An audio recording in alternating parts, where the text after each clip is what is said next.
seen her in person. I've met her. Okay. Not in my league. She sent a bunch of screenshots, pictures of him in her bed and everything else. I stepped rolling outside of my marriage and had a extramarital affair that ultimately ended in a divorce to an incredibly wonderful woman.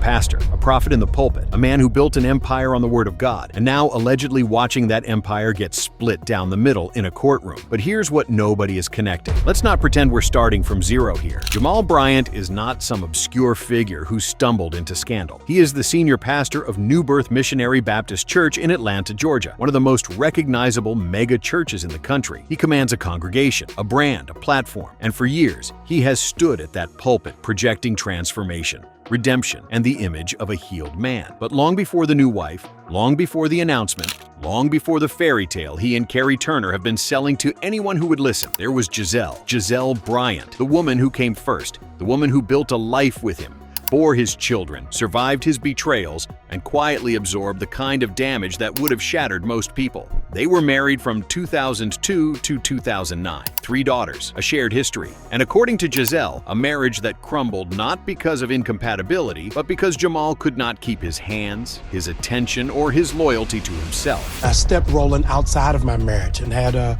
extramarital affair that ultimately ended in a divorce to an incredibly wonderful woman, not because anything was flawed in the marriage or in her, but in my own immaturity. He stood in front of cameras and admitted it. Extramarital affair, his immaturity, her perfection. He even added, with what appeared to be genuine reflection, that he was one of the first black pastors to be publicly dragged through the internet for it. And people respected that. They applauded it. They called it growth.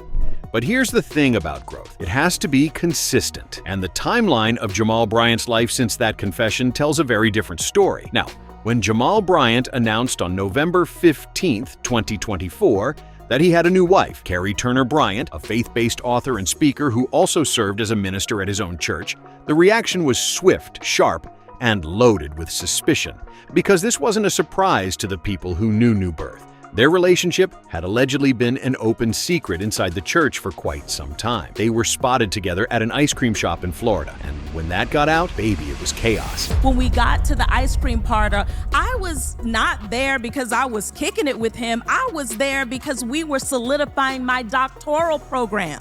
She said they were colleagues. She said it was professional. She said she was finalizing her doctoral cohort, and Jamal was instrumental in that process. And on the surface, fine. But here is where Giselle's version of events collides directly with Carrie and Jamal's fairy tale. According to sources close to the situation, Carrie wasn't just a new coworker who happened to catch Jamal's eye after things naturally ended with Giselle. She was allegedly in the picture while Giselle and Jamal were actively trying to rebuild their relationship. And not just in the picture, she was reportedly the reason that reconciliation quietly fell apart. Think about that for a second. Giselle forgave years of infidelity. She buried the humiliation. She stood up publicly and said she saw maturity in him, that their communication was better, that she believed in where they were going. I think I've seen so much maturity in him. He has an overwhelming sense of humility and humbleness. And I think that we communicate so much better now. I mean, our communication is on point. And then, almost as quickly as that reconciliation became public, it was over. The official reason? Distance? COVID. They couldn't make long-distance work between DC and Atlanta. A woman who had already spent years with this man, raised his children, forgiven the unforgivable, and the relationship ends because of geography? That explanation never quite landed, did it? If the ice cream shop started the fire, Monique poured gasoline on it. At the reunion, Monique didn't come to play nice. She came armed, and she directed her attention squarely at Giselle, not to attack her, but to arm her with information Giselle already suspected. But when y'all were announcing that y'all got back together, he told his girlfriend at the time that it was just reality TV and it wasn't true. She's a pastor, and she reached out to me a long time ago.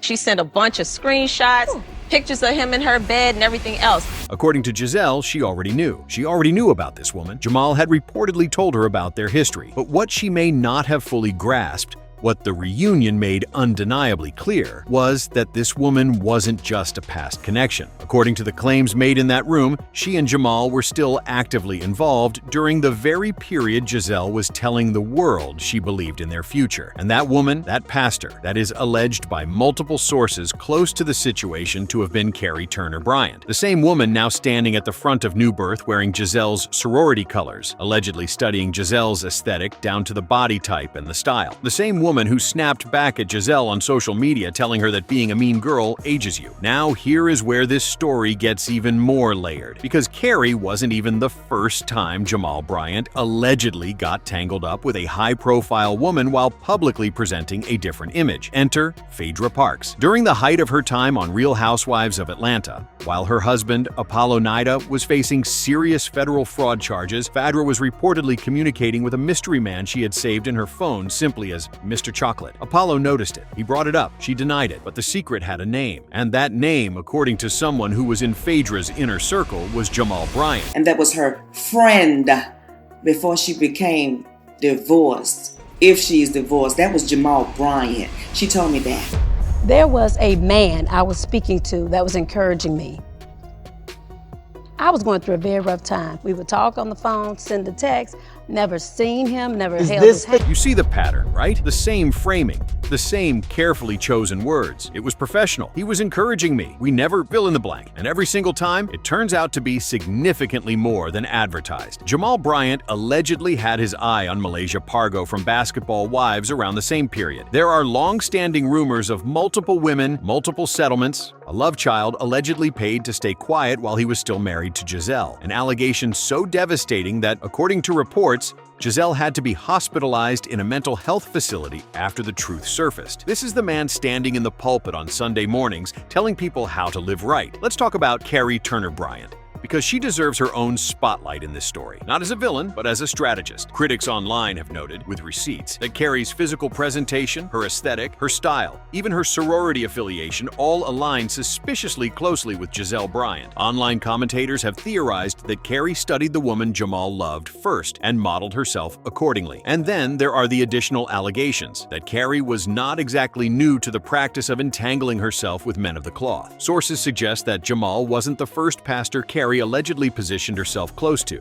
and that a previous situation in Texas ended in a similar kind of explosion. Whether those claims hold up is a matter of ongoing scrutiny. But what we know for certain is this. Once Carrie got Jamal, she was immovable. She was allegedly present at New Birth, watching, aware of which women were getting too close, quietly making moves. Afraid to let her go because she gonna blow the shit up the same way she blew the last pastor up in Texas. And now, we arrive at the moment that has people talking louder than anything else. The reported legal reckoning. Because allegedly, Giselle Bryant is not walking away from this story empty-handed. The central rumor, the one spreading across every platform, every comment section, every group chat in the culture, is that Giselle has won, or is in the process of winning, a significant alimony settlement. A settlement that sources are describing as half of Jamal Bryant's accumulated wealth. Half. For a man who has spent decades building a brand, a church, a speaking career, a media presence, a book portfolio. Half is not a small number. And the timing? Right in the middle of his honeymoon chapter with Carrie. Right in the middle of his rebrand as a healed, humbled, devoted husband. Right as he is standing at that pulpit defending his new wife's wardrobe and calling out his congregation for being too poor to understand her elegance. We need New Birth to be happy with Jamal because he has a lot of tuition to pay.